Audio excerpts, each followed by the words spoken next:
Hello, hello, hello, everybody. Welcome back to the Eternal Spoiler Breakdown. My name is Pojo. We are ready to rock and roll on a recording because it turns out that Eternal is back.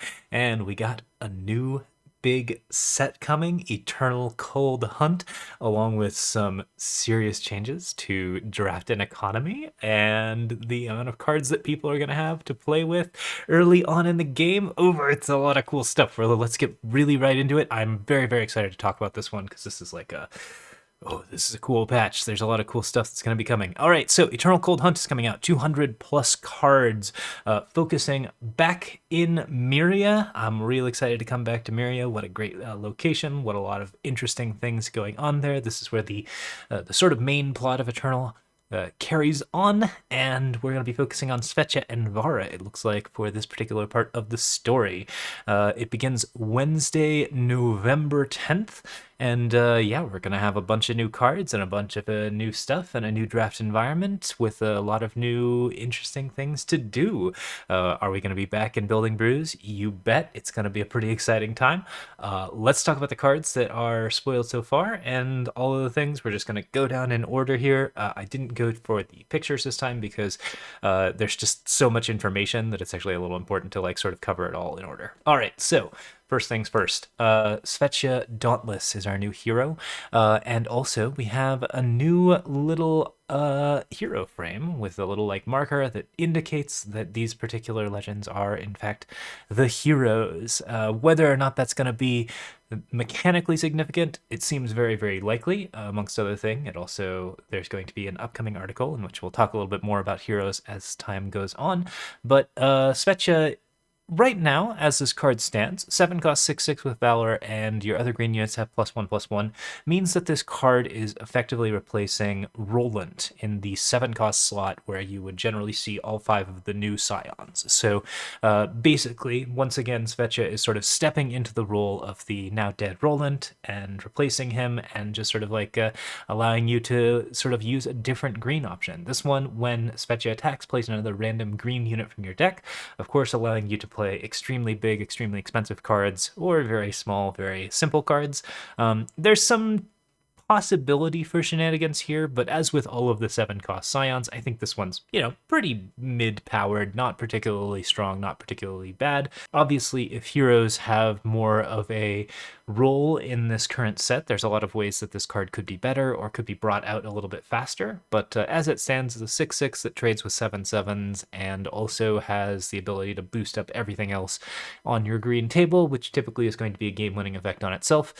Actually getting to attack with it is going to be rare, but when you do get to attack with it, that's going to be a lot of value that will inevitably win you the game if Svetcha is left unanswered. So simple, very easy, cool spoiler and all that, but let's get into the more exciting stuff. Okay, so we got a pre-order bundle. This one's $80, which I think is like a change up from the usual, but also includes a number of draft tickets, the new Waystone Caves playmat, which looks pretty awesome, a bunch of new premium sigils, and a bunch of other stuff, premium avatar, and a Cold Hunt premium card back, as well as some premium copies of a new Wump Party starter. I like the less serious Wump Party starter, but I'm still pretty excited by the idea of running in with a bunch of draft tickets, so probably gonna pick this up, we'll see. So we also have a standard pre-order bundle, which gives you most of the other things and is a little bit less expensive, doesn't have quite as many doohickeys in it, only 1 draft ticket, you still get the alternate art Wumps, and you still get a bunch of other stuff, so it looks like the affordable package is still very much available, which is great. Okay, now comes the fun part. Draft rewards update. So there's a significant change up in what draft rewards and what kind of benefits it gives you. Draft does not reward packs anymore. So you get the 4 packs, which of course you will get to keep when you actually draft, and you draft out of those packs. But instead we are getting like a significant gold bump in how much wins are worth, meaning that we'll be able to draft again earlier and faster while also achieving a lot more like actual gold gain, meaning that like players who play extremely well can stockpile gold for packs that way, or just continue to keep a huge buffer of gold for drafting, which if you're a drafter, that's extremely good news. Basically the only thing that's really bad about drafting is that time when you go 0 wins and you have to like wait in between the previous draft and the new one. So being able to gain extra gold and actually like get a buffer means that players who play at an average of 5 wins are going to consistently have enough gold to draft all the time. Like, they're just going to do really, really well and have a really, really good one. If you get those 7 wins, then you've got a really, really nice little extra buffer of cash, and if you get a couple of them, then you've got enough to draft twice, which is super, super cool. Since draft has always been like one of the most efficient ways to get packs in general, and also allows you the most efficient ways to get cards on account of the fact that you get to pick whatever cards that you like. You get to legendary draft if you want to. You get to play with, like, if you have a particular strategy where you need a particular card. You don't have to dig through quite as many random packs. You actually get like a decent amount of choices because you're picking from a number of different packs, 15 different packs in fact. This means that like drafting is going to be significantly more common. It should reduce the draft queues quite a bit. That's actually a lot of the reason why I haven't been playing Eternal as of late, is that the draft queues have been, I think, up to like a minute 30. So we are definitely excited about basically like more people being able to draft more often and more people being hopefully interested in draft, because this is like a real big change. And if you're still a person who wants to buy packs off of drafts and just like try to mine it for the top efficiency, 7 wins will still get you 2 packs worth on top of a new draft, which is pretty sweet stuff. And of course, you still get your premium rares and your premium uncommons. Notably, premium commons have been eliminated from the pack rewards, which... beautiful, just wonderful. I'm really happy about that. So yeah, there's a lot of really cool stuff happening there, and of course there's got a good chance, I think it might be, it's premium cards, and then you get like rare cards, and then you get a legendary, you get an actual legendary card at 7 wins. So winning 7 wins is just going to get you like, it's going to push your collection pretty hard. That's a big change up. And getting lots of rare cards out of drafts is also really strong. Like, effectively gives you like the bonuses that you would normally get from packs, but also you get to basically just get a lot less random commons. I think this is overall like a pretty solid upwards economy change. There are some aspects of it that are side grades. Obviously, losing the packs is a little bit of an issue for people who are trying to build a faster collection, but we have one more change that's coming up that's going to help out with that, so I'm really not too worried about it. This actually looks like a really strong economy change that's going to help out with the draft environment and make things very exciting. So before we get into that, I think we have 2 more previews to review. There will be a draft release, a draft preview, where basically some of the new cards will be showing up in draft pretty soon. There will be some new ones appearing in draft packs, and it looks like there isn't a date yet. So they'll be immediately legal for Throne and Expedition play, which will change the meta a little bit more. Always nice to have like new like small shakeups, particularly at the end of a set where things are getting like a little bit more stale. So really excited about that. And here's a new card. This is Bullseye. It's fast spell, 1 cost, deal 2 damage to an enemy unit or site, so effectively working like similar to your standard damage dealing option, except that you can also address sites, which is pretty nice, and also it kills enemy relics with cost 2 or less, so it can break a power stone or bust up any of those like 1 cost relics that pop out, or I don't know, destroy your Praxis Eye, the little 0 cost from the bottom of your deck. Yeah, so it's definitely a really flexible fast spell. This seems like a pretty powerful one overall. Obviously 3 damage is higher than 2, and 2 damage is lower than 3, so you're not going to be able to kill as many units or affect the board quite as much with this, but because the card is such a unique toolkit, and because it specifically allows you to wreck like small relics, which may end up being a big issue, I think in particular this can also like break some interesting like relic weapons, although being a damage dealer, it can already do that. Oh, actually, it can't deal damage to players, so you can break relic weapons that are coming out. You can do a lot of like things with just sort of any sort of small setup that your opponent wants to set up, and make it so that the sort of safe option of Power Stone, if it is in fact available, is no longer safe.